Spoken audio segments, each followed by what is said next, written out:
Okay, apologies for that, folks. Hopefully, we don't have any issues after this one. Thank you for your patience. Thank you for joining. Please reshare this for me so we can invite the usual gang to join us for this discussion. I will put the intro on so that we can use that time to share the video and invite other people to watch. Let's do that. The intro plays, we share the video, and then we continue the conversation from where we stepped off.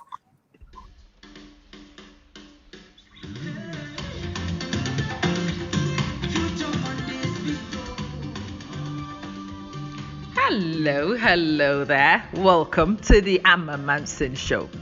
So hopefully you are not a stranger here, but what goes on here is education, definitely some empowerment. We add humor, information, and just a good vibe generally. It is not just a talk show, it's a live show. We talk about life, we unpick life, we find solutions to the things that stress us in life, and we make progress together. It is the Amma Manson Show, and my name is Amma, your girl, your educator, your motivator, and I kick your hind wherever we need to. Enjoy, invite other people to join in, and hopefully you have a wonderful experience on today's show. Let's get straight into things.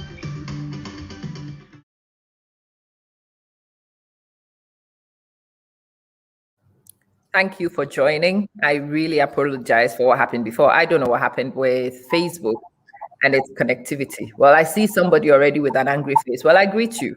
Hopefully, when you've been here for a little while and you listen to what the organization is about and you learn the potential it brings to the table for our youth development, it might help you understand. But let's just do the award intro. Then I will reintroduce my guests. We will have a conversation about the award and hopefully bring clarity of what it is and isn't by the time we finish. I will introduce Peter in a minute, but let's take another minute to watch this, continue to share the video, and invite other people to join in.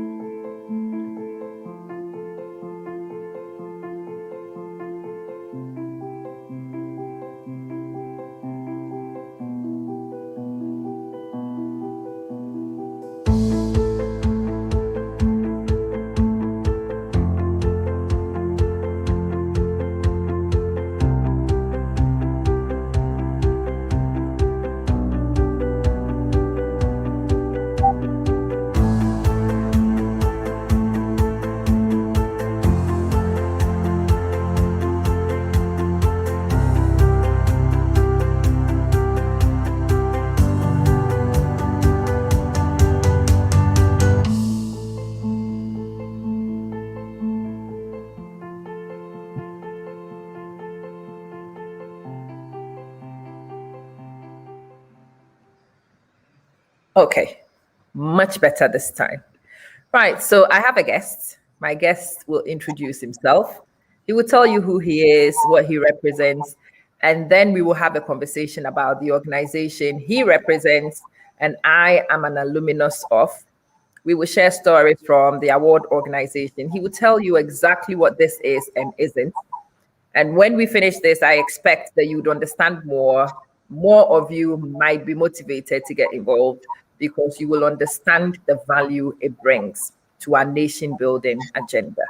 So my guest today is Peter, and Peter will tell you exactly who he is and what he does. Thank you very much, Emma. It's lovely to join you on your show, and a very good afternoon to our lovely viewers on social media. It's great to come into your homes and your offices. My name is Peter Anum, and I act as the executive director for the head of State Awards, Kim. It's interesting to know that I am a beneficiary. I'm a bronze, silver, and gold award holder myself, and so I've gone through the mill. So in brief, that is Peter. I like how Peter is in brief. Okay, so Peter is the executive figurehead, if you like, of the organization at the moment.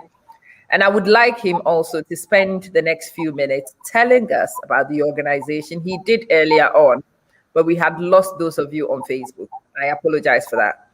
That's one of the main reasons why I wanted to have this conversation. So I'm sorry, Peter, can you please repeat and explain to the audience what the award is, where it came from, why is it the Head of State Award and not the President's Award? And is it an Akufo-Addo initiative? Is it one youth, one factory? Is that what it is? Well, thank you very much. Let me start from your last statement. Obviously, the award is not one of the 1D, one factory initiative. It is not President Akufo-Addo's initiative. It is an initiative of His Royal Highness Prince Philip, the Duke of Edinburgh, whom we are celebrating all over today.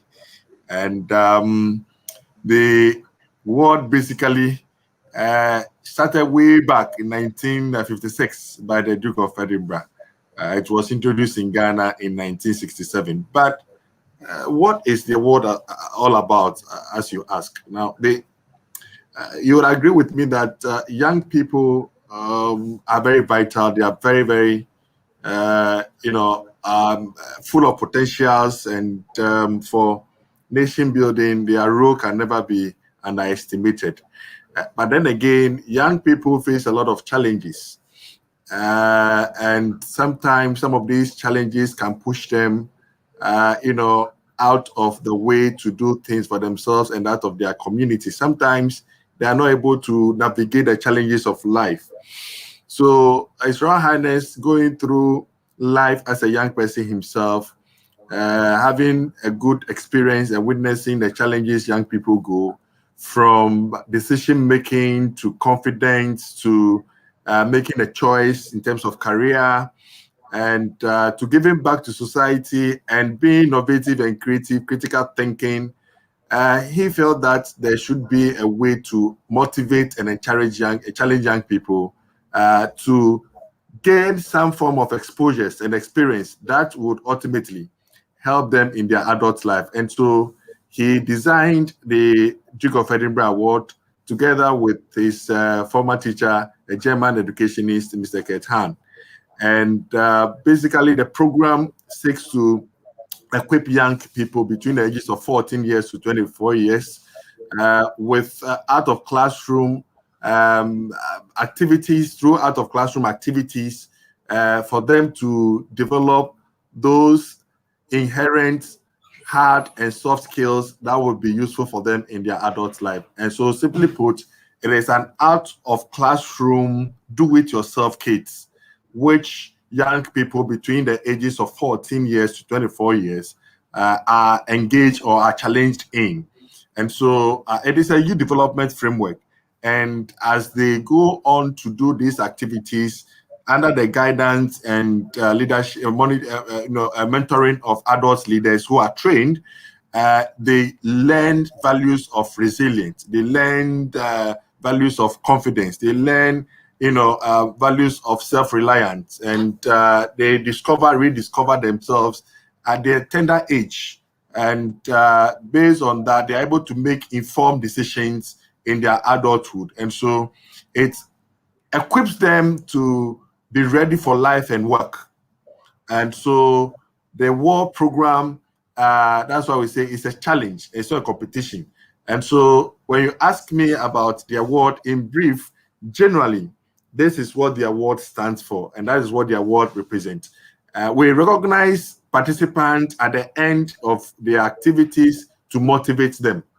Okay, so the award, as the name sounds like, you are recognizing somebody, is just a means to an end. For us, it is those activities that young people do as part of the award scheme that we cherish that much, because it is those exposures, those experiences that create that kind of a positive mindset, the can-do spirit, and for them to be able to grow as responsible adults with those mindsets and can-do spirit. And that is what we normally celebrate at the end of the the award journey. Okay, so it's interesting. A little bit of the history. So this is not a one district, one factory for youth. No. That's being clarified. So who actually did start this? So you've mentioned the fact that it came from England as the Duke of Edinburgh Award, Yeah. and the name got changed. When did it change? Why is it not the So, President's Award? good. So a bit of history. So the award started from the UK, and initially it's supposed to be for young people in the UK, but within a short period of time, it spread around the world. And Ghana had a chance of starting it off in 1967, when some British volunteers were in the country, and they started it off with the Boys Brigade in Segendi Takrady. And the whole essence of this starting it off is they realized that the Boys Brigade is a youth organization, and the award is for youth development. And so they decided to have a pilot with them. And very soon, when they started off in 1967, the program, was widely accepted. And GES, Ghana Education Service, also adopted the program as to be run in the various schools, secondary schools, as extracurricular activities. I mean, we all went to school, and beyond the classroom academic learning, we have extracurricular activities we engage in. And so the award was being used as a framework, all right, or let me say like a curriculum for various schools to run their extracurricular activities. So out of the classroom, we know out of the classroom, beyond classroom, we engage in those activities. And so that is how come it got into the educational institutions. Now, before we could realize it is all over the country, and the then president, in 1974, General Champong, who was the head of state. At that time, we used the title head of state. So he realized that the program is such a viable tool that young people are doing things for themselves and their country. And so, therefore, he adopted it as a national program to be used to challenge and then to develop our youth. And so he decided to change the name from the Duke of Edinburgh International Award to the Head of State Award scheme to reflect, our identity. And mind you, around that time, we had just gained independence, and we are still struggling to, be very independent. And so he decided to own, or for us to own the program as a country, and to give it the level of support that it so need. He decided to change the name from the Duke of Edinburgh International Award to the Head of State Award Scheme. And that's why it's called the Head of State Award Scheme. Now, and not the President's Award. Because at that time, the title being used for the #1 gentleman is the Head of State Award. But it was only the name that was changed. And at that time, government gave it some support because it was now widely being used by education institutions, but we're still running as a charity. Very independent, but with government support, in terms of its operations and the leverage in terms of its reach and the structures within which it works. Yeah. So basically, that is how the name, came about. But the political instability, in Ghana, like we know, from after 1974, all right, also made the award to go down until 1992, sorry, when we were restored back into constitutional rule, and Prince Edward visited Ghana in 1993 to help revive the program. And since then, the program has been running, and various or successive head of states have acted as chief patrons, presented gold awards, especially to deserving young people, have hosted high-profile personalities on our behalf, and have supported the growth of the award to touch the lives of many young people in the country to date. Good stuff. So we've clarified quite an important thing. It is a charity, it is a youth organization, but it does have government support because it was almost adopted by government as an extracurricular program. Yeah. Obviously, we enjoy goodwill from government because government understand the importance of the award scheme. Absolutely. And the benefit it brings to the table in terms of youth development. Hi, Echa. It's really important that we understand this one because in Ghana, we politicize everything. We make a lot of noise about things we don't understand. Now, I was mortified in the last 2 weeks to see some people that I really did respect. Some people I thought would take a minute to research what they see on the news.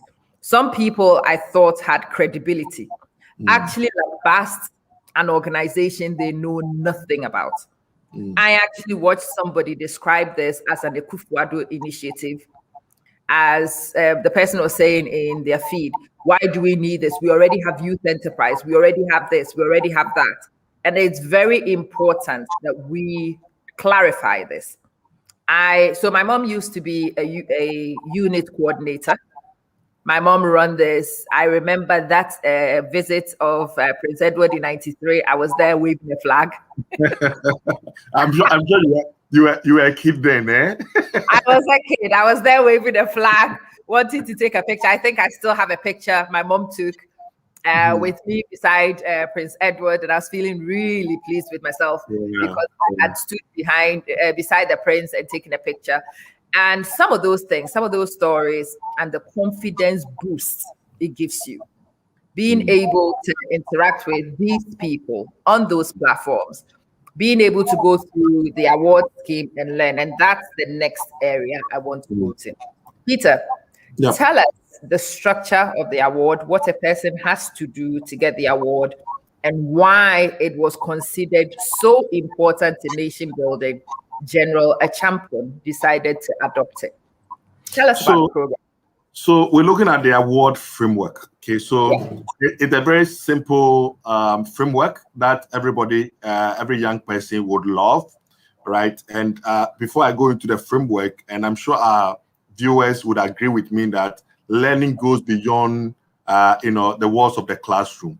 In fact, some of the most life, lessons people have learned had, stay with us or has come with us from activities outside the wall of the classroom. Okay, so, but unfortunately, we have not recognized these, activities outside the classroom as important as those we do in the classroom. And so we keep on saying that our education system has been very, very theoretical. It's not practical.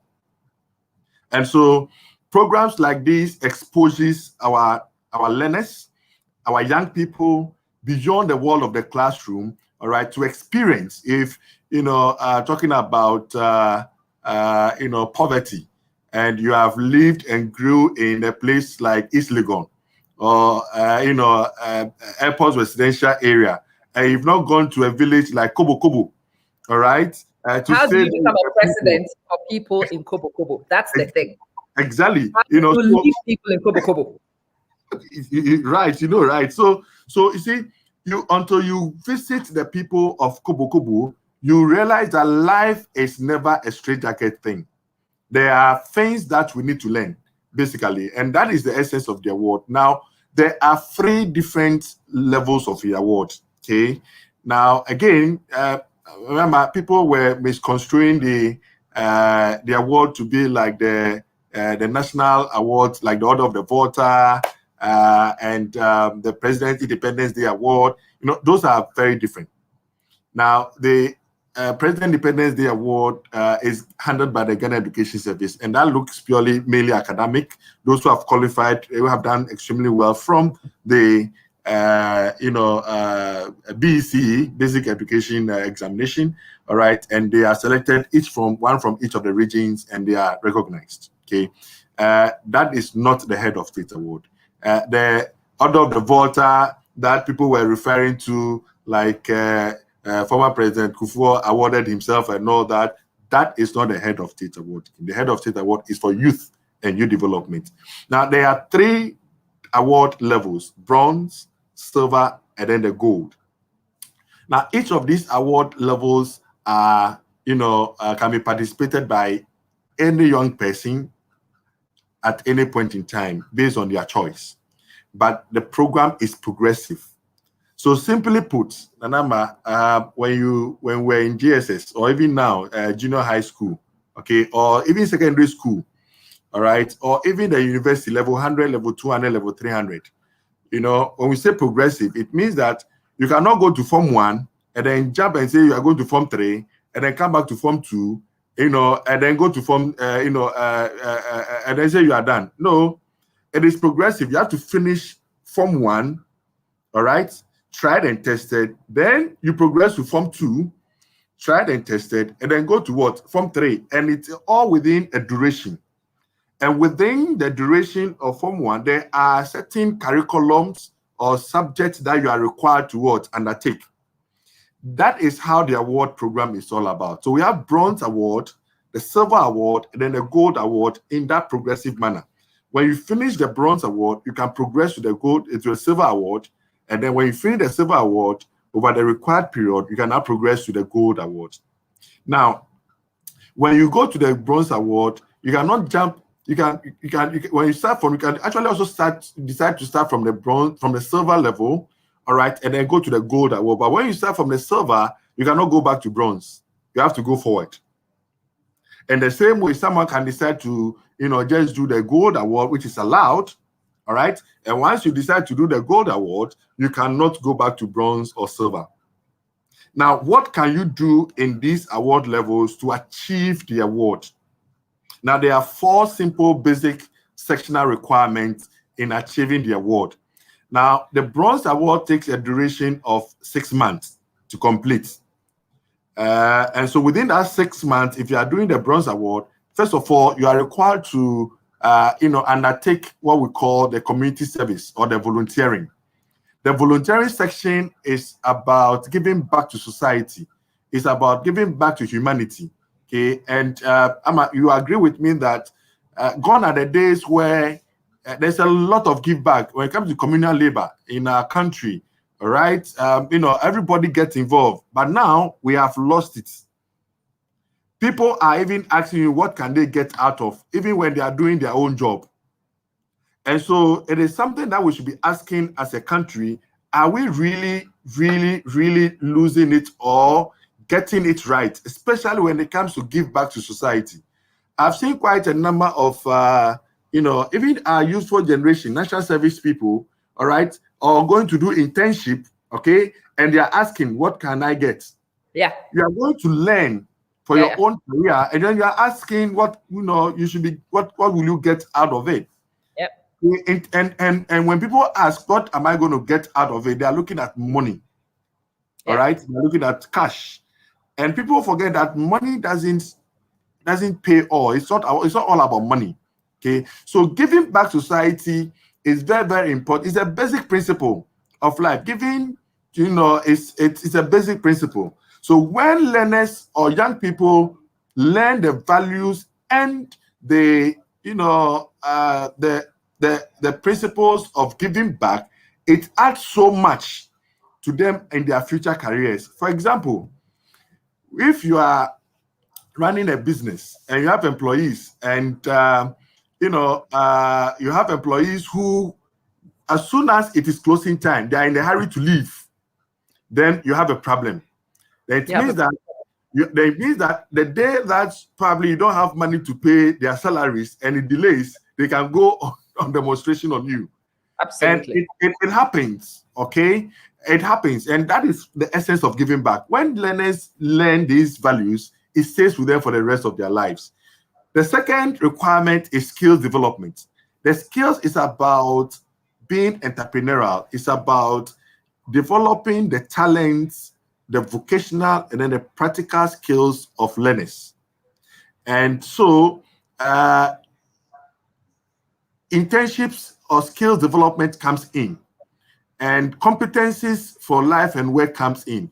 Now, I like this particular section very well because it exposes people for, in young people to what they can do by themselves. Some people, maybe very good in coding, but they wouldn't know until they try it. The skills encourage them to go in. What you are doing now, some people can wouldn't know that they can actually do this until they try it. And so, and quite a number of people, we've had a lot of people who have gone into the vocational skills development, that for them, nothing is coming back from home. but because of the vocational skills that they develop out of the award, they are able to set up their own business. Absolutely. There's a gentleman in Unique FM who I always talk about. I mean, from Nungwa Priseko, he decided to go and do, work with Unique FM. He even went there without anything in mind. He just said, I want to be with the radio station to learn. And as we speak now, for over 5-6 years now, he has been employed in Unique FM as a staff because as a sound engineer. And this is something that he learned out of the skill section of the award. I want to share a story of one of our award holders. I will share quite a few stories. I want to start with this particular one. Now, her story, my story, very similar. The reason being, so you mentioned something about what I'm doing. I was a very shy kid, very quiet. I would have been one of those kids that would disappear into obscurity. But it is through the award scheme, it is the leadership roles that I found myself in. I would never have even thought myself as a leader.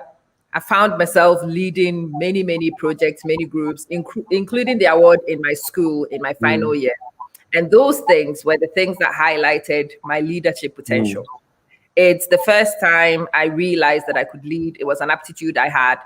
And there were so many opportunities in the award fraternity for me to grow and develop it. And it's part of the reasons why I'm here. I want to share this story and then we will continue our discussion, if you don't mind. All right. There is more in you than you think. The first time I was in the newsroom, I was assigned to cover a story about the sanitation in our market. And it was my first story in the newsroom. So I was a bit nervous because it was still all new to me. So when we got to the market, the cameraman helped me to get the pictures I needed. And one news presenter coached me on how to write the script for my story. So after the story was aired, I felt proud and grateful.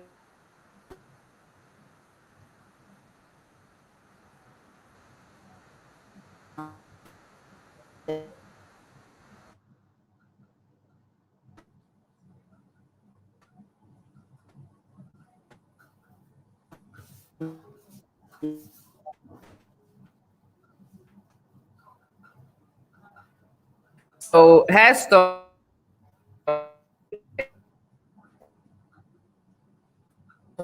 was misbehaving.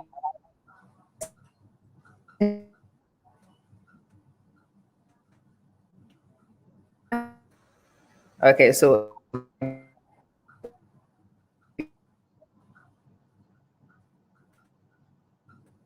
guys, don't go anywhere.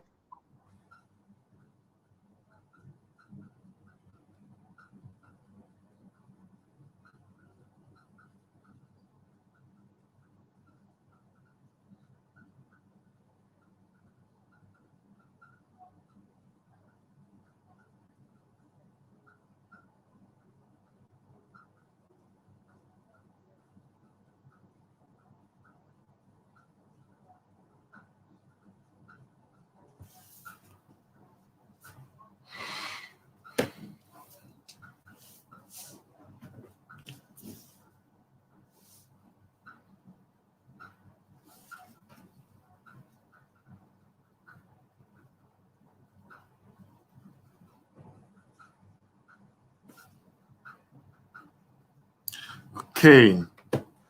Yeah, right. So that was Regina. That was Regina Ado. And Regina have a very interesting story. Now, Mamiama, you'll be surprised to know that that is one of the benefits that she had from the skill section, but her service section is what has built her up into career now. Wow. Now, she worked with the police hospital for her service, and she took interest in the maternity. Yes, the delivery. All right, so she learned how to deliver, pregnant women, and right. Interestingly, she had a chance of receiving her gold award in St. James Palace in I think 2016. Yes. Oh wow. Yeah, it's 2016. And guess what? When she had finished after the award ceremony and she is supposed to come back to Ghana, her relative who she stayed with had a friend who was pregnant and had just delivered and needed somebody to help, her to take care of the newborn baby. And because of her background in delivery, she was apt on it. Wow. And out of that, she worked, she helped, and now she's in the UK doing work in that area. No way. Oh, true. She was Wow. she was recently, I think 3 days ago, in celebration of His Royal Highness Prince Philip. He was interviewed by Reuters International, together with alongside other award participants from Kenya, India, and yeah, alongside Kenya and India. Yeah, so that's Regina. No, Regina, when I saw her profile, I watched it and I'm like, that was me a few years ago. That is so me, and that is so many young girls who went through the program with us. We came to the award with very little expectations. Most of us knew that we had to learn some skills. It wasn't because we really wanted to learn the skills, but because we wanted to get the award. But obviously, in wanting to get the award, you have to learn the skills. Many people question, Amma, you do this, you can do this, you have this. How? Wow. I'm like, well, it's because I actually did go through the ranks. I had to learn different skills for my bronze. I had to learn different skills for my silver and a complete new set for gold. Yeah. So if you have to learn, even if you learned one brand new skill, that's 3 new skills. And some of these new skills end up being your side hustles. For some people, it becomes your main livelihood. And it's really important. Yes, once a shy, timid person, now bold and a great leader is what the award has done for you. And you know what, Jotech, that's me. That's exactly me too. Those of you who knew me as a very young kid, following my mom around the award, knew that I barely said anything. I was quiet in the corner. I only smiled. I was so shy. I could kill myself with embarrassment even when nothing had happened. So for that child to go. So this is the better version of Amma. This is a much better version of Amma. This is the enhanced, developed version of Amma. And one of the key players in this development is definitely the Head of State Award scheme and the allied things that came with it. I want to talk about the allied things because it's not a standalone. It is an organization which affiliates with other youth development programs. You've mentioned affiliations to institutions, to programs like the Brigade. But I also want to highlight a particular thing that was quite strong when I went through the program. It was the connection to junior achievement. I don't know if you were in that era, Peter. Yes. So interestingly, the junior achievement came to Ghana because of the award, out of the award. Absolutely. Tell us about it. So because of the global nature of the award, there was this allied organization in the US who wanted to go into entrepreneurship, and so and got the award was the very first allied organization they came up with. And in Ghana, it was the Head of State Award that they decided to partner. And so their very first office here in Ghana, is close by the Head of State Award current office where I am operating now, just next door. And that's where they started operating. And one of the award participants then, Mr. Ibua, was calling to play the lead. I mean, no rest in perfect peace, basically. Yeah. So. Oh, is he also gone? Oh, he's gone. He's gone, unfortunately. So that's how junior achievement came into the country, and it was working with the award and the skills section for those who took that path was to be entrepreneurial. So after learning the skill, junior achievements was giving resources or funding or grants for participants to set up their own businesses. And in fact, some of the award, beneficiaries then times, all right, have their businesses running now because of the support from Junior Achievement in that regards. That's one aspect. There was me who never had any funding from Junior Achievement. However, I had been through the entrepreneurial skills. And those of you who know, you know I can even sell air if I choose to. I can sell you air if I choose to. I used to say to people that I wasn't a business person until I started business. And people would say, well, how is it that you know so much about an area you claim not to know much? And it was upon reflection that I realized actually telling people that I had no business training was a lie. I had actually started entrepreneurship training before I was 16. We'd gone through the program, we'd gone through the award. There were enterprises and things that we need to do to work through Junior Achievement. And it's formed the basis of some of the businesses that I do run. And I am so grateful for it. It's a totalitarian award. Let's talk about some of my favorite things about the award. Let's talk about expedition. Expedition. Oh, well, like you know, Amma, we live in a global village, and we cannot be solo. We work with people, and there are times where we need to take decisions, especially in hard times. Now, the expedition section, which is the third requirement before getting either bronze, silver, or the gold award, requires that participants work in teams. So it's about team building, it's about perseverance, it's about decision making, it's about independency, and it's about survival. We don't know what happens tomorrow, but we have to prepare for tomorrow. So it's about preparation as well.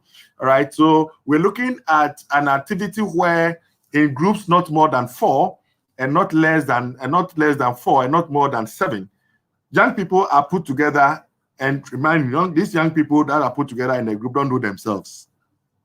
So they need to learn how to know each other and then learn how to coexist, all right, for a period of 2 days, 3 days, and 4 days.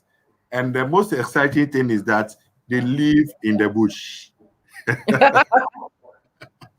They move in the food. And so for the bronze level, they hike, what we normally call walk on foot, with their beddings, their food, their clothing, everything with them in their backpack, and they journey for a minimum of 24 kilometers on foot, and they spend one night together in a camping mode. And so if it is in the bush, they will be in the bush for and spend the night together.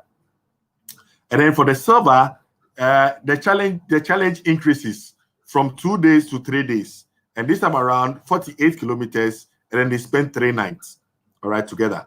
And then for the gold, which is the highest and most challenging, it increases from 3 days to 4 days, and they cover a minimum of 80 kilometers within that 4 days, and they spend 3 nights together in the bush. Now, the lessons from the expedition is exciting. They are very rich, because really, how do people fill in when they get a new job or they get into a new group? How do they easily, mingle with them? How do they get settled? I've seen people who, let me use this funny example. I've seen people who have moved from where they are located to another location, and some way, somehow, they still travel from their new location and come back to church service in their old place because they are not able to fit into the new environment. You get new job. How do you easily fit into the new, your new team you're working with? That is key. And these are big lessons that, comes to us at our older age. So when young people at the tender age of 14 to 24 years are exposed to these, experiences, it stays and shapes their thinking, their mindset, and they are able to, integrate easily to new teams. And so that is the expedition. Of course, people will always remember their memories. Oh, there's more to add to the expedition. I remember too many expeditions. Like, I've been to many, many expeditions. Some with my mom and her teams way before I could even participate. Yeah. So I was participating, and a few years after that, helping my mom organize. But I've been through so many groups where, especially arrival nights, when people Mhm. arrive in their buses, it is very tense. There Yes. is clear have and have not divide in Ghana, and you don't miss it on day one. Yeah. Those who'd come from Accra and from the other big schools arrive in confidence and whatnot. And you have people who come from the obscure little places, The slums. the slums, and these people come with a confidence crisis. Mm. But it is when we settle down to plan the route, it is when we realize that we are in this together. Yeah. It is when Absolutely. you realize that it doesn't matter where you come from, Where you we come are from. going to walk the same distance. And yes, you might speak better English than me, but I might come with better orienteering skills. It will teach Absolutely. some people humility in the process. There are people who come and assume leadership role and Yeah. find their map reading skills are not quite where it should be. It is that little boy from the village who knows how to use a cutlass, who will cut Right. the route and let you through. Yeah. It is sometimes the little boy from the fishing village who knows how to swim, who will give you the lifeline across. And eventually, every little person manages to find something of value to the team. It Great. gives currency, it allows you to fit in.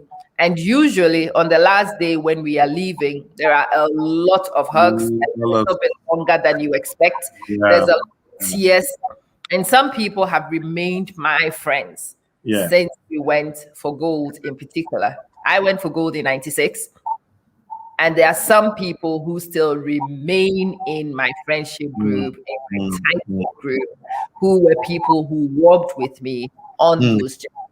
Yeah. Now, those are some of the most beautiful things for me to Their find. memory. Oh, Their yeah. memory. Yeah. The They will always be with you. people who came to the expedition. The most important aspect is the lessons. Absolutely. Like you've just elaborated. See, you realize that we are all the same. Absolutely. You may be good at something, but somebody will be better in another thing. So when you put all together in the team, all right, it makes the team effective. And like you rightly said, I've seen, teams that people they were not too much excited about their group at the Yeah. beginning, Yeah. but they will come back to say that their group was the best Absolutely. within 3 days or 4 days. And so you ask yourself, what changed within 3 days and 4 days? And I've seen people who have held on to quarrels with other people for years. Yeah. No, but within 3-4 days, young people come back to say that their group is the best, and everybody is claiming that their group is the best because everybody supported each other. Definitely. And that is how we build a society. That's how we build a community.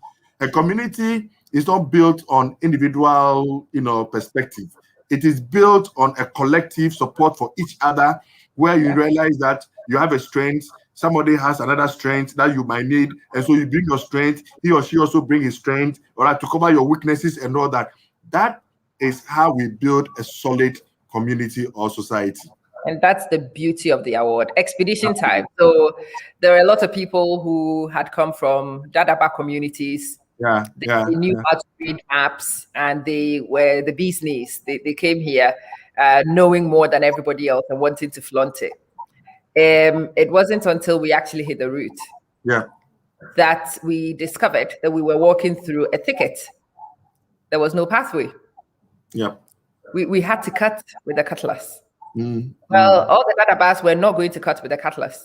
So they don't know how to cut. They don't know how to use the cutlass. Scared of the cutlass. I went to St. Rose's. I was familiar with the cutlass. I was trying to cut, but listen, even I cut to a point that I'm tired.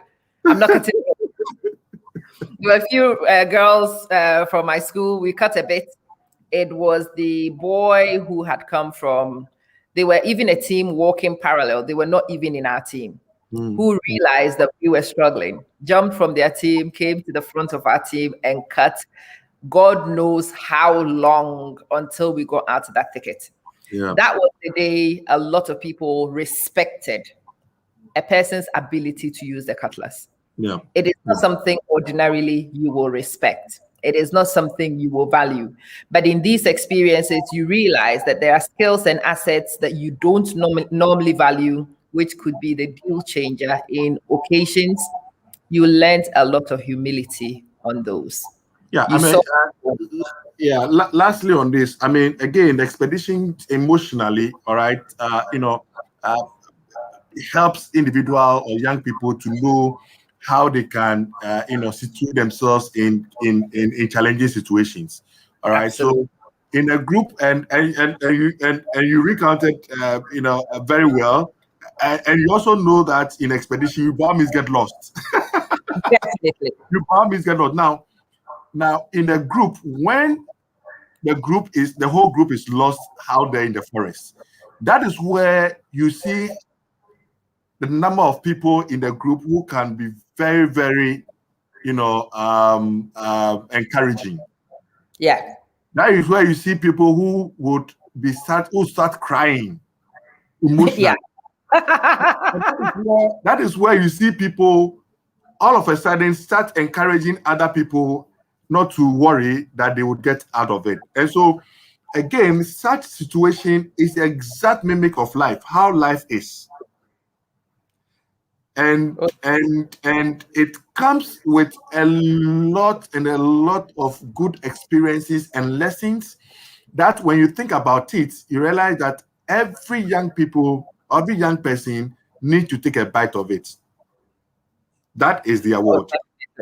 Definitely, without a shadow of a mind. What I want to do is another story. I want to share another participant story. And this is a victory from the skill section. There's somebody who took a skill, and that skill has now become a career. And it's something she teaches to other people. Let me share her story briefly. And then after we've seen her story, we will continue with our discussion. Okay, my internet is not the greatest, so bear with me today.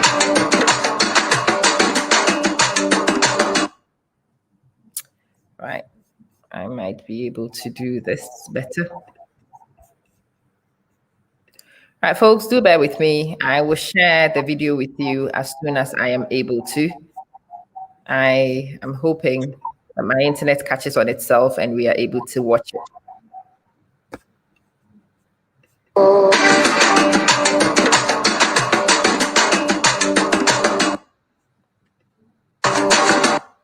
Hi guys, come with me. My name is Esther. I'd like to show you my little cubicle where I make my beads.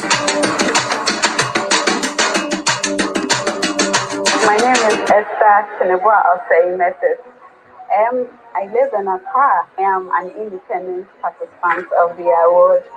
And I am a teacher. I teach my ladies how to make beads, make their earrings and make jewelry, make bracelets. I'm a creative person. I like to do creative art.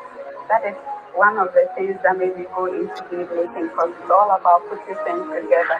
My hobbies are cooking. It's funny how I joined the award because I was in senior high Laboni, and whenever they come around to tell us about the award, I never believe what they said they could do. Receive award from the president. We travel outside to maybe London. Okay, I thought we were doing really well until my internet needs to catch itself. I will let this load. When it's loaded properly, You go outside your communities, you go to villages. I mean, how a lot of clubs used to say some of those funny stories. So I never joined. But I go to Legon University, and then the award was still there. So I wondered, how is this program really like? I was curious, and then I decided to do my field work with them. That is how I got to find out about them. Gradually, after my field work, I realized there was an organization I would love to join. So I registered, and then I started. Okay. We will have to play this slowly. Wait until it catches on itself and we continue. Do bear with me. When it loads, we continue. I think we've seen enough of her story anyway.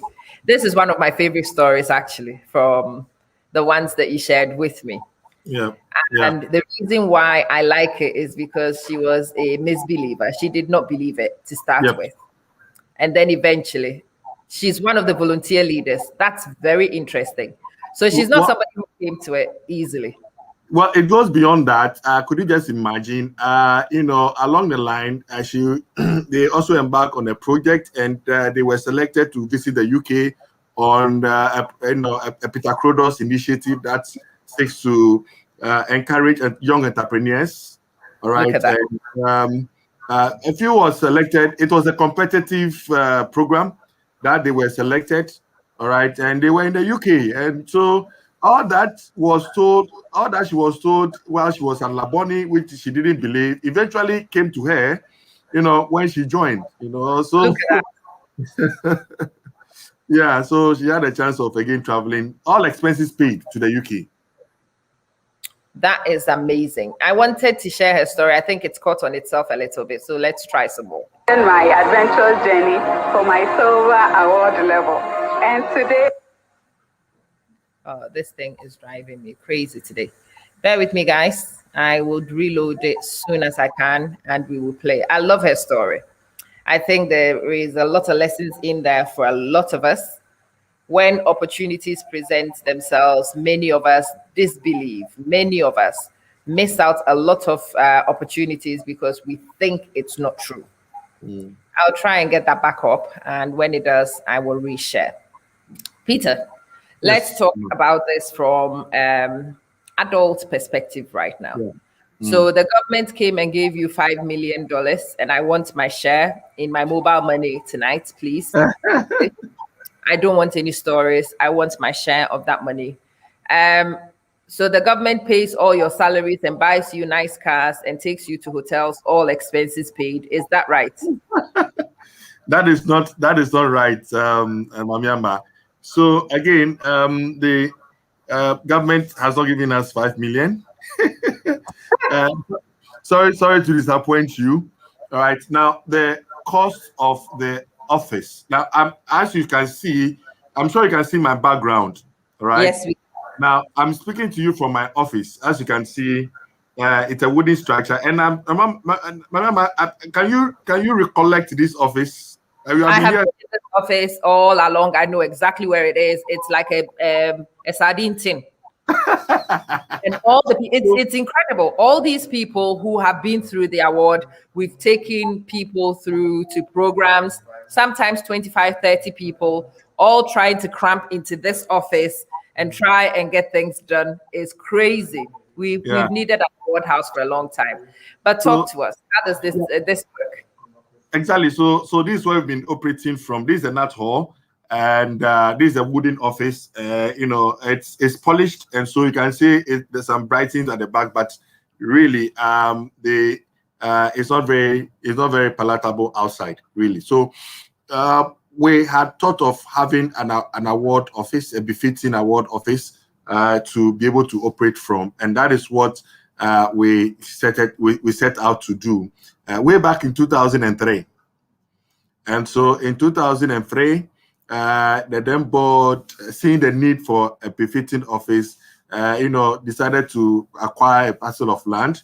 And thanks to, the chief patron then, President J. Kufuor, who was very instrumental for us in acquiring that piece of land, to put up an office. And, fundraising started off.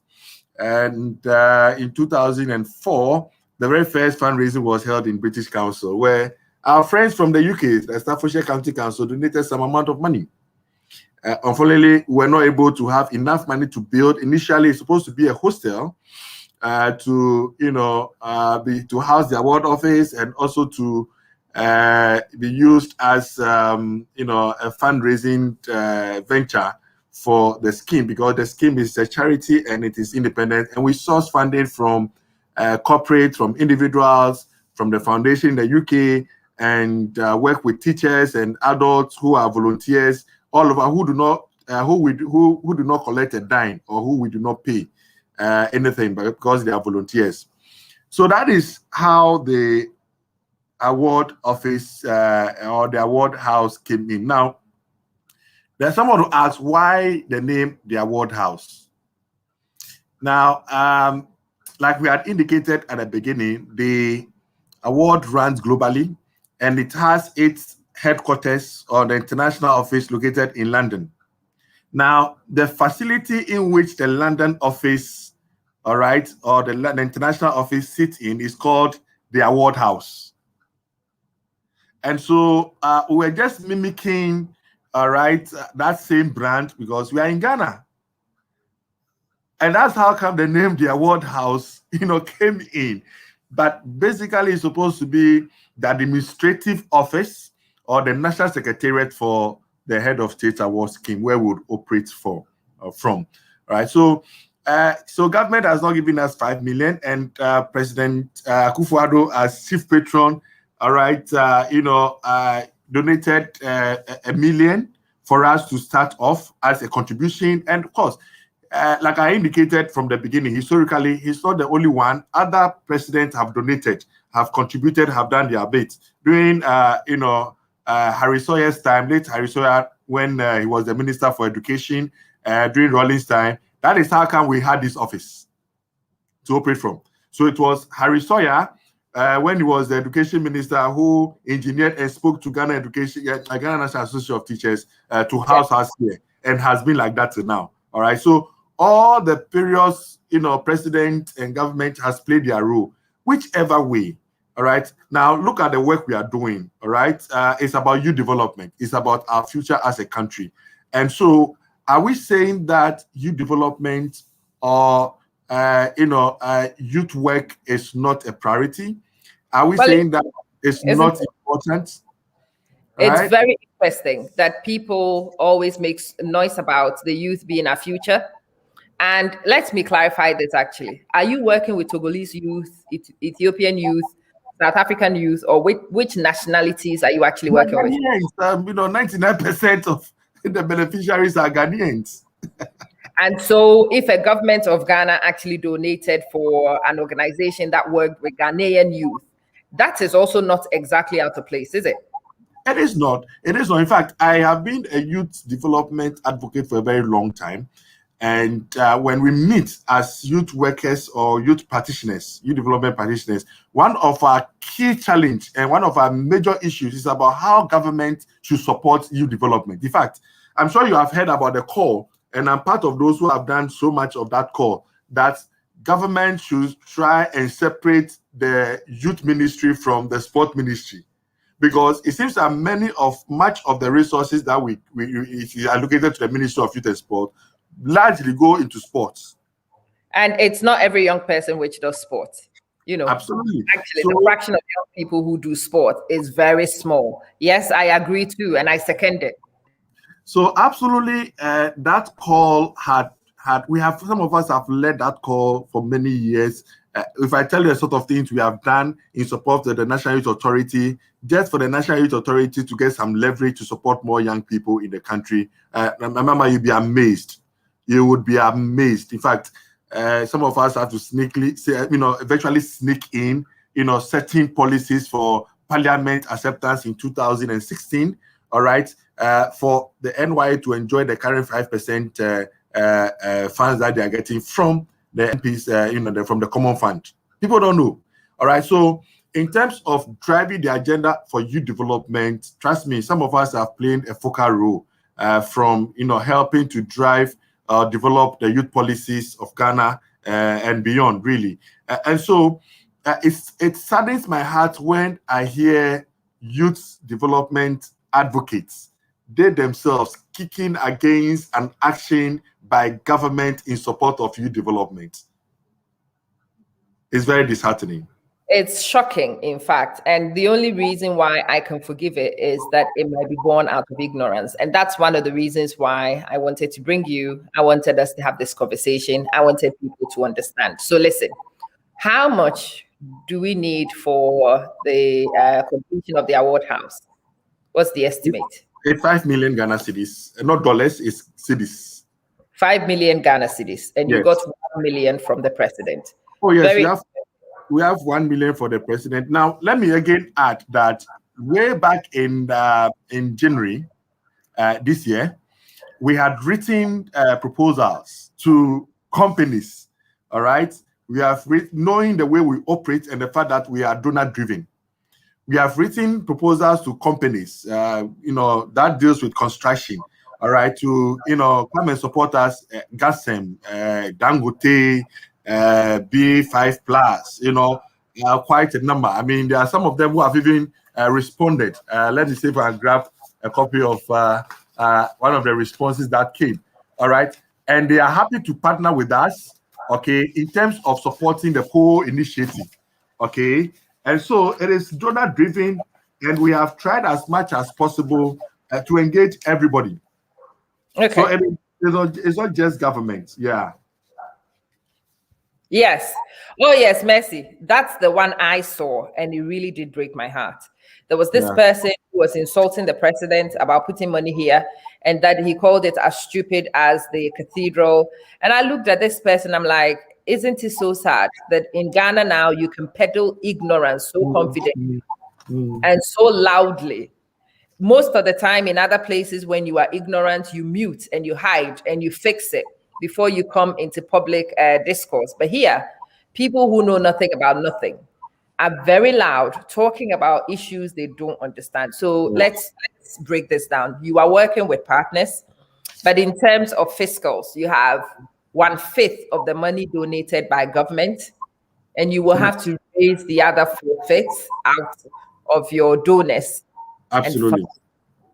Now, how does this work? If we have individuals who want to contribute, if you have corporate partners who want to partner with you, if you have people who understood this and understand the importance of it and want to help and want to make a meaningful contribution, how do they do that, Peter? Well, they just have to liaise with us, and then by email or telephone. We are more than happy to engage them to come into support. Our email address is info@hosagana.org, info@hosagana.org, info@hosagana.org, and or you can call us or send us a WhatsApp message and on 0260506997. Let me repeat that: 0260506997. And we are more than happy to engage everybody. In fact, not just organizations, even the individual. And Rama, you'll be surprised. People didn't, recognize that in their reportage. During the president's speech or remark at the event, he called on all well-meaning Ghanaians. Absolutely. To donate their one bag of cement, one piece of block, a trip of sand. He actually did in his speech. Yeah. So, but I'm sure people, didn't really hear that. No, of course not. That was not fun. That People doesn't didn't- mean Yes. the president. So yeah, we are not Yeah. interested in that bit. We're not interested in that. Yeah, but I mean, we are more than open. And again, let me give a client call. Beyond the award house, our focus is to make real impact. Yeah. And to celebrate the impact of young people. And Yeah. that's the reason why we have worked with youth organizations ever since the program started. Any youth organizations, any person working with young people, be it in a church, be it in a school, be it in a community, all right, whether fiscally challenged or, marginalized or at risk, please get in touch with us and use the award for your advantage. The award is for all of us. It's for all of us. You just need to write to us, all right, and you'll be licensed to be an award center, all right, and we partner with you, all right, to deliver. So let me give this, client call to all those youth development advocates, all right, who are working with young people or who have young people to their jurisdiction, all right. Instead of sitting on the fence, all right, let's come together. We need to work together for the benefit of our young people. And that is what the award stands for. All right. Just write to us, all right, through the email or send us a WhatsApp message on the number I've given. And trust me, we would engage you to, make you an award center. We will train you to be an award leader, and then we can help you to deliver the program to young people. Fantastic. So somebody has sent me her testimony. I am going to try and see if I can do her testimony, and we can share real stories. This is somebody who was watching. She said she wanted to share her testimony. I gave her a WhatsApp number. She has taken the opportunity. Nashika, I will have a look. I will share Nashika's when it is ready. But let's talk through this, Peter, slowly. What is the benefit to any organization who want to partner with you to deliver this? Why should corporate bodies look at this as part of their corporate social responsibility to the country in which they operate to invest in the youth? Now, a very, very, very good question, Mamiama. Now, the award comes with a lot of benefit. Let me say, for the very first one, for the young people, it makes them ready for life and work. You agree with me that young people form attitudes, behaviors, they learn lessons at the formative, years. All right. And so 14 years to 24 years is the formative years of young people. And so if we can hand them the opportunity to experience, to make the mistakes and then correct them at that tender age, they will not wait until they are adult to make such mistakes. So first of all, for young people themselves, it prepares them for life. And it also exposes them to the opportunities that, do exist, all right, in their adult age. Again, it also sharpens their competencies and makes them healthy in terms of fitness, especially when you look at the activities that, are lined up in the program. Okay, so holistically, it changes the narrative and makes young people ready to do things for themselves and that of their country. Now, in terms of youth organizations, if you are working with youth organizations, that one is a very low-cost intervention you can adopt. It doesn't cost at all to be part. And it comes to complement the already existing program that you are doing. And it's a very good framework where it challenges the young people themselves to do things for themselves and then their community. And so as a youth organization, all right, it adds more value to the already existing program that you may be running, all right, and also gives some form of recognition, not just for young people themselves, but you yourself as an organization. Now, the award is global. It has a lot of supporters and a lot of interest around the world. So trust me, as a member of the award family, you are never alone. Like Liverpool would always say, you're never alone.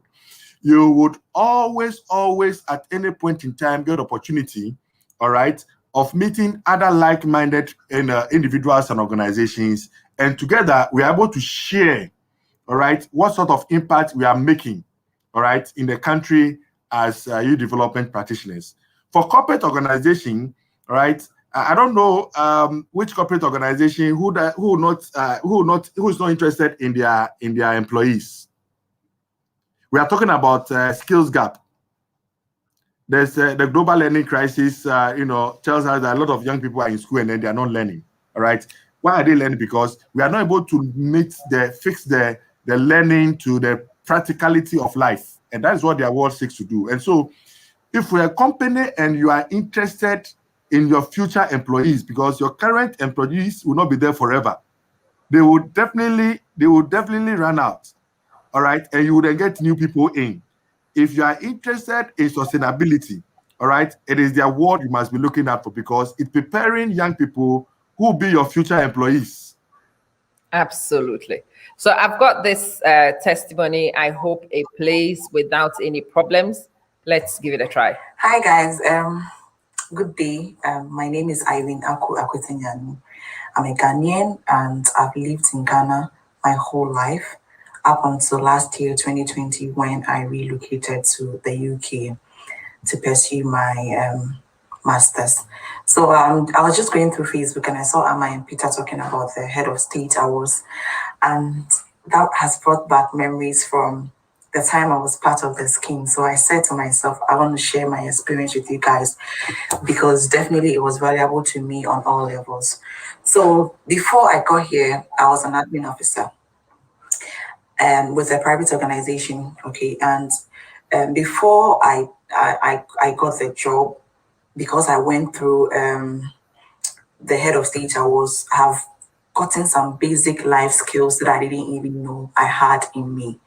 Okay, so after I had worked with them for like about a year or so, one guy came to me and he was like, Irene, you've done well, you have no idea what you have even accomplished. I'm like, how do you mean?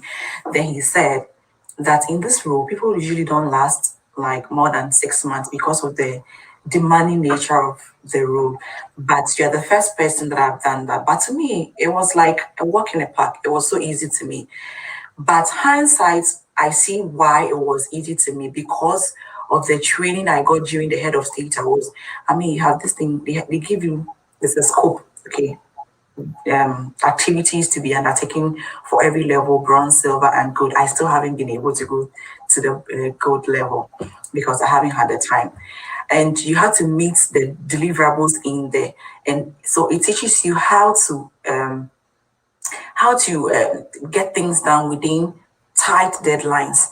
Okay, and aside that, the part that I love is the expedition part.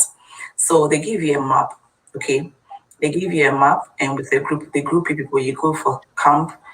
I remember we went in Sawam, and you have to walk some miles. Walking to me then and now is still not easy. Okay, and looking back at that skill that I got, I came here to the UK and I got lost because it was my first time. I got lost, so I found my way. I asked around, please, I'm going to the University of Hull. I was directed, and then when I got to the front gate, there's this map there that I needed to read. All the school that I went to, nothing and nobody told me how to read a map. But thanks to the head of state award, I knew how to read a map, find my way where you are, current where you are, and your destination, how to get there. I was able to depend on that skills to locate my accommodation because of the head of state awards. And even with my visa application, I had applied to other countries that I didn't get. But when I applied to the UK embassy and I had a head of state awards on it, I mean, the dots connected and it enhanced my credibility. And I go here. You learn valuable skills. You develop fitness, walking. When I go here, there's no Uber here where I am called. There's no Uber here. You have to do haul taxis and it's expensive. You have to depend on that walking skills that you had learned during the head of state awards. I mean, I could sit here and go on and on about it. Primarily, I would recommend it to anyone. So long as you have the time and you want to learn, it will teach you skills that you wouldn't even believe. When you go through schools, that skills that you will learn wouldn't be taught to you. So the head of state awards is a good scheme. If you can join, and it will do you a lot of good. It wouldn't even harm you. It will do you a lot of good on all levels. So that's my testimony regarding the head of state awards. I'm looking forward one of these days to become a gold member, and Absolutely. that would be awesome to me. But then for now, try it, and then you can also testify. Thank Definitely. you. Thank you, Nat. Lovely testimony right there. It's the real stories you hear. It's the ones that hers, for example, is not a scripted one, which was on YouTube already. She actually did ask if she could share her testimony. She recorded it quickly and she just uploaded it and sent it. Now, these are all some of the skills that you pick from the award and you don't realize. Being able to think on your feet, being able to do things off your cuff, quick thinking on your feet, doing things quickly. It's one of the things that is very common with the award recipients because the nature of the award trains you and it delivers that.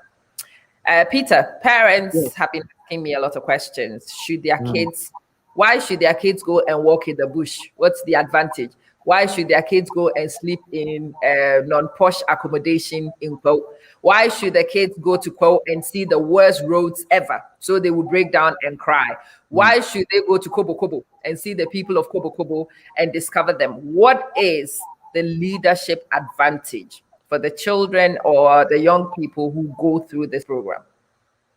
Well, Amma, in response to this, Irene had just given some practical examples. I mean, and I like the fact that she, within those period when she was going on her expedition, it was all fun. All right, there was no value to it. But now in a adult age, now it's becoming very handy and becoming realized, okay, so I have some good experience and let me use it to my advantage. Okay, so the essence or the reason why young people need to be engaged in these activities, all right, is that it makes them ready for now and for the future. Right? It encourages them to stay mentally and physically healthy. It connects them safely with other people. It helps them to give back to their communities. And then it challenges them to embrace structure and purpose and readjust to formal education. And going into the future, it encourages them to develop essential life skills, gain employability, set life goals and plan, and also increase community engagement, right?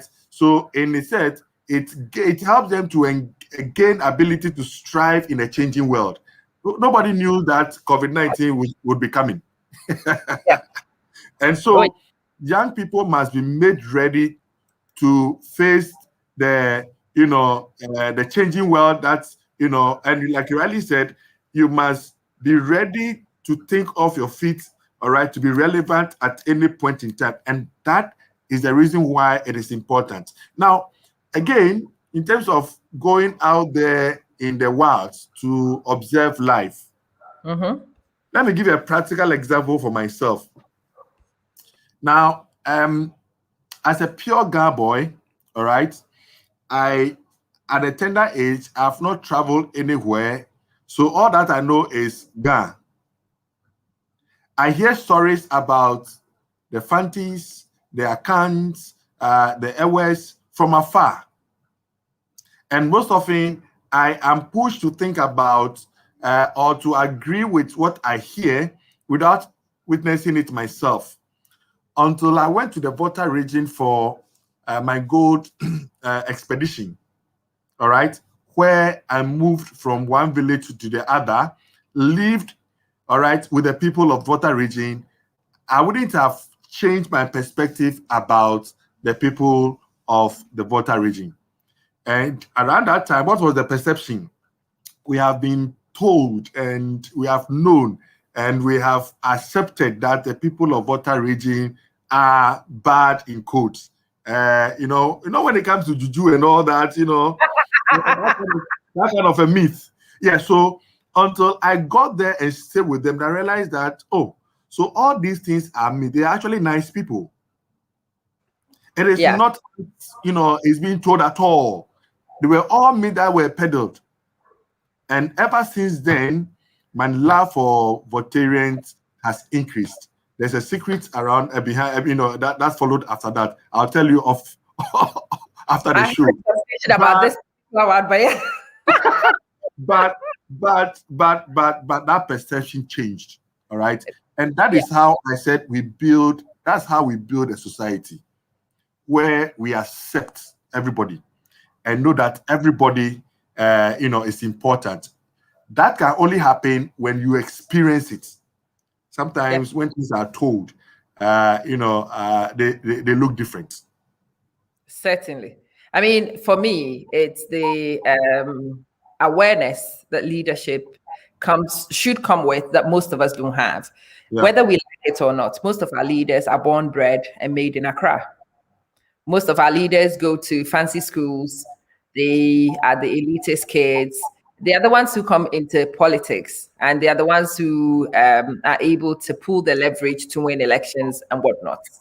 These guys sit in their V8s in their fancy homes in Accra, and they have absolutely no idea what goes on in Kobo Kobo. They have never seen people and cattle drink from the same water. They have never seen, we've heard of kids who study under trees, but it wasn't until my gold expedition that I actually saw it was true. I always thought it was a myth. I had never seen anything like it. But it was in the Kwao area. And in fact, when you hear of Kwao, I used to think affluence. Reason being that the pictures and images I saw were from Obo and Oboming, where people have huge buildings Buildings, they lived in. But when I walked Kwao, when I walked some of the communities, the actual distinction between the haves and have-nots was one of the things that struck me on that journey. There are certain areas where there was one ridiculous taxi which carried 50 people almost, and it came once a week. And if you missed that taxi, you were going nowhere for the next day. I've been to those communities where the award four-wheel drive pickup could not come. It just couldn't.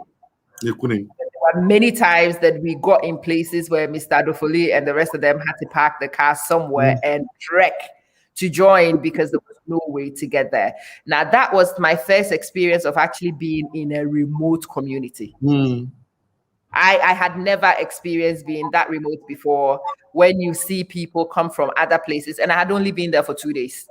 I'd been there for 2 days. I was dying for people to come and see me, and you should have seen how happy I was to see people from the Secretariat arrive, having parked their car, abandoned the road, and trekked to come see us.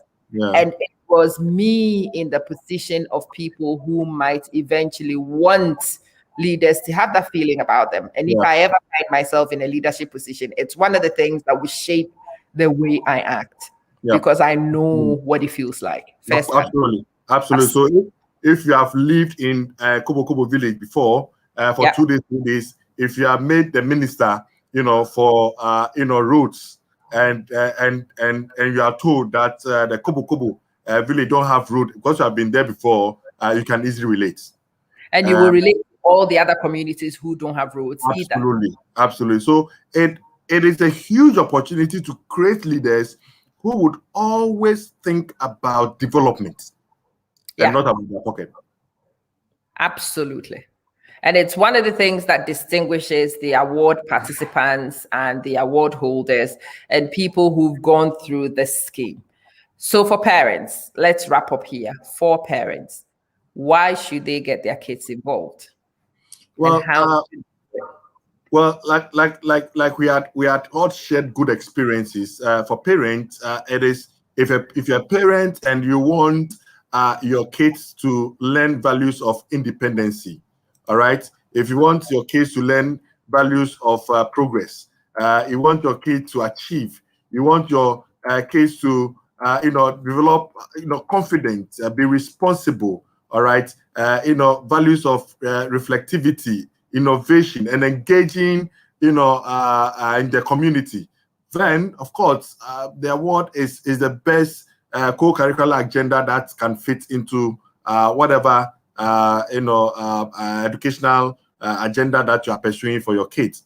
And you agree with me that these are things that we don't normally celebrate. These are things that we don't normally celebrate. And so we want to celebrate our young people who go out of their way to do things for their community, to do things for themselves, and also learn values of confidence, responsibility, innovation, engaging with communities, decision-making, skills development, physically getting active, all right? And of course, experiencing adventure.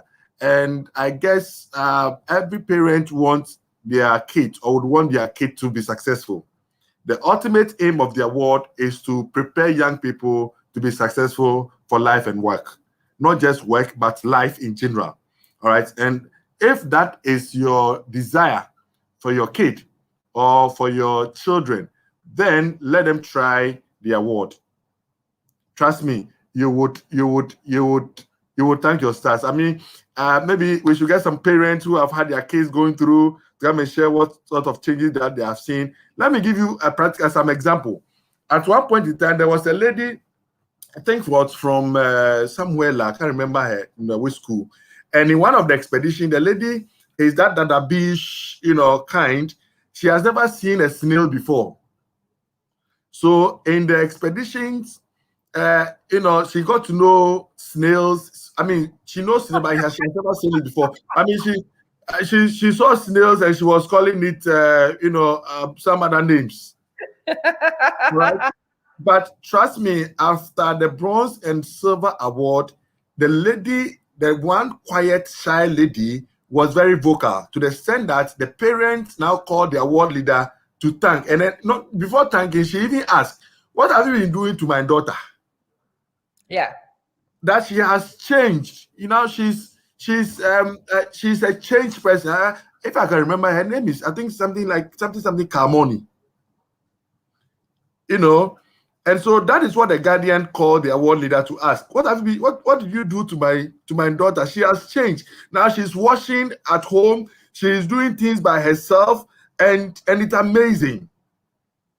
Well, I'm an award parent myself. It's 3 generations in my family. My mom was, I am, and my son is going through at the moment. I cannot wait until COVID finishes for the girl to also get involved. And I will tell you about my son's expedition. He is a boy who has a lot of things done for him. I want him to be that kind of guy, and I want to put opportunities for him to go. But he went on his bronze expedition, and naturally, they decided to choose their team. So 4 teenage boys decided that they were going to be in a team together. 4 idiotic teenage boys made a group. Obviously, the youth leaders, they have to be there to provide safety. Yeah. But the award also offers opportunities for you to make mistakes in a safe environment. In a safe environment. Yep. My boy, regardless of everything I told him, even though I wanted him to leave a lot of things at home, decided that he wanted to go and have a fashion show. So he packed everything he owned into his backpack. You learn. Oh, absolutely. Halfway through the first day, he realized his mistake. His diary, I'll try and post sections of his diary entries from the night of the award, of the so you can all read it. I will get his permission. I will take screenshots of it and I will post it to my channel, and all you parents can watch it. So halfway through, one of the things he wrote is, "My mom is white." Miss was right. Yeah. Halfway through the first day, all the adults in his life were right, because he was realizing the importance of the advice we were giving him that he chose to ignore. Obviously, at night, they decided that they wanted to run around. It started with not taking the right kind of clothing. Yeah. I asked him to take were the things he didn't want to, because they were not stylish. So we were camping outside. It was cold. We live on a desert, and he discovered what being cold actually meant for the first time without having heating. He learned that lesson. It was so cold at points they had to get out of their tents and run around the field site in order to keep warm in the middle of the night. Now that's a lesson you don't forget. And whilst he was running, trying to keep warm, he encountered the barbed wire. He still has a scar on his knee to this day. And that is a scar which will remind him about safety. It will remind him about not running to do things without checking for safety. He always references that. And it's his first award. He's not even done silver. Well, it's all about planning. It's all about planning. So you see, people learn how to plan. I do remember during my silver expedition, all right, we're climbing the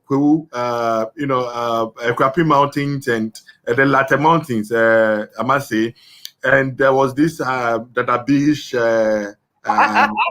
boy from this other college, and he had packed his backpack with sardines and all kind of very good food. We are coming from the Inshona side, and so I mean there was nothing, but the guy was suffering and then struggling and climbing up. Then he realized that his bag is too heavy. All right. Yeah. And then we have to unpack him and realize the sort of food he has packed. So he has to move some of them and throw them away. He has to discard them so that he's able to continue. So it's a lot of lessons about planning, about planning our lives, planning to do things done, and then preempting what is likely to happen in the future and planning accordingly. And like you said, some of the life lessons, okay, are learned at these formative years. And so it is important to make mistakes at this time, correct them, let the lessons be with you before you get to adulthood and start making mistakes. That one is unpardonable. Exactly. These are low stakes mistakes, but the low stakes mistakes will be lessons to avoid the high stakes one. Absolutely. I could continue this conversation for hours. Peter, I think we need to reconvene and talk details about the award and the fundraising aspect of it in particular. For those of you who want to reach Peter, you can find him on email, info@hosagana.org. info@hosagana.org. Ask him all questions. No question is silly. Obviously, if you want to reach through me, you can do that. I will connect you if necessary.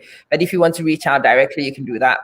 You can do WhatsApp, or you can call him. Okay, I did not add the country code, but most of you know what to do. It's +233, and you add the 260-506-997. You can WhatsApp him. You can contact him. You can ask questions. Are you a youth leader who could be a unit of the award? It's something we are trying to reestablish.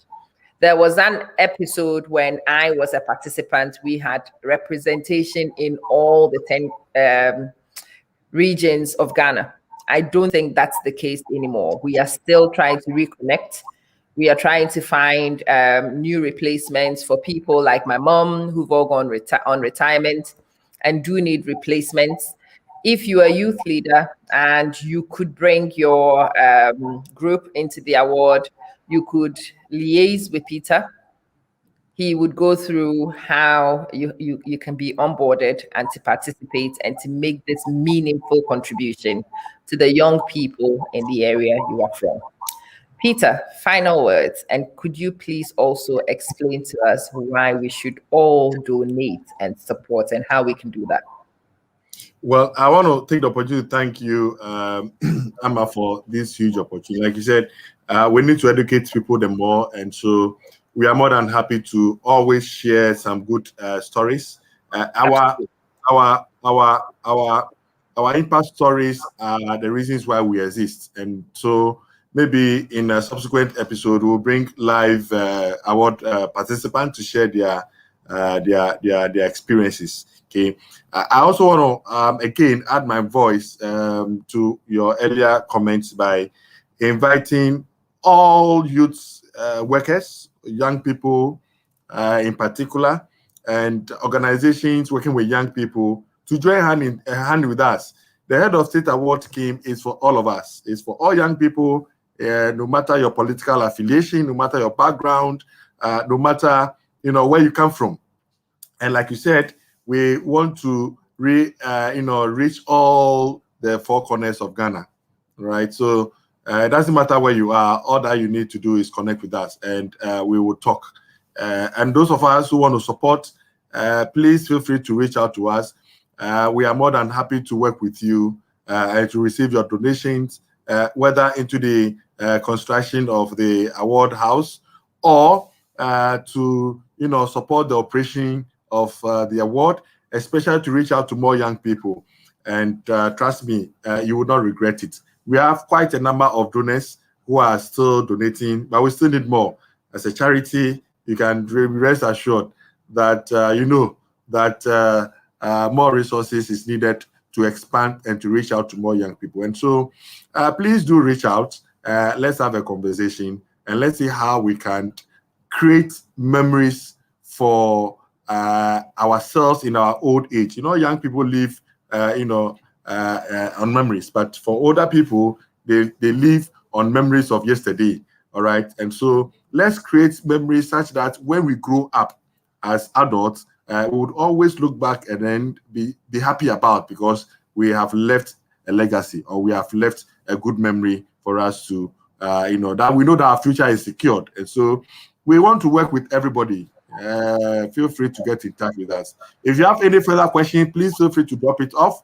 We are more than happy to pick it up and engage you to clarify and to move on. Thank you. Thank you, Peter. I am so grateful that you've honored my invitation. I really appreciate your time. I hope it has helped, at least to get people started with asking questions about the award and the scheme. So those who should participate can, and those who can support might be encouraged to do so. So thank you so much. I am so grateful. Kofi Akufu, I think it was. Kofi Akufu, you said something about wanting to share your story. Absolutely. That's my WhatsApp number. You can WhatsApp me directly. You can send me your story, and I will continue to do the impact stories on the platform going forward. When Peter can join us, Peter can join us. Those of you who want to join me and have live conversations like this on your own and tell me your stories are also welcome to do so. We are still paying homage to the patron. His funeral is this weekend, so it's befitting that we get to pay tribute to a man that most of us never met, whose vision has changed and modified our lives as much as it has done. So it's a fitting tribute. If you want to pay tribute, do let me know. If you want to come and have a conversation, do let me know, and I'll engage you as much as I can. So join me in thanking Peter for an amazing period of time spent with us. Peter, thank you so, so much. And when the show finishes, I'll be back in touch. I am very grateful for your time. Now, on tribute for our patron, there is the International Office has opened a memory, an online memory page, so that if you want to, pass on a memory, you can do so. Let me share with you the link. Yes, please.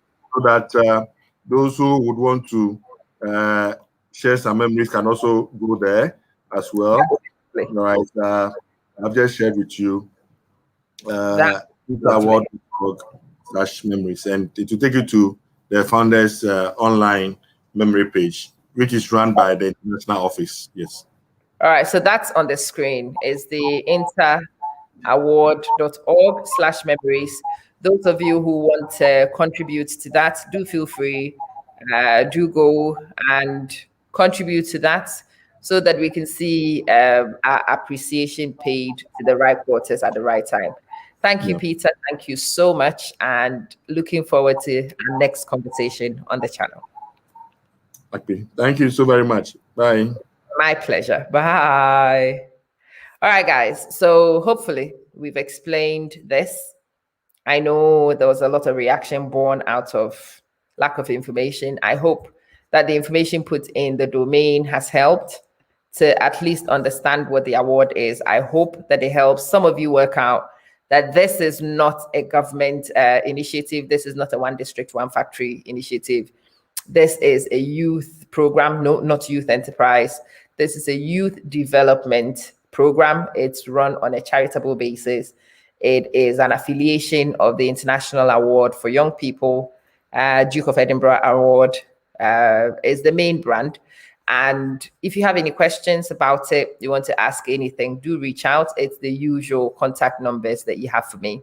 If you have a story that you want to share with me, do reach out, share your story with me. And if you want to come live, we can attempt to schedule a weekend discussion like we have done today with Peter.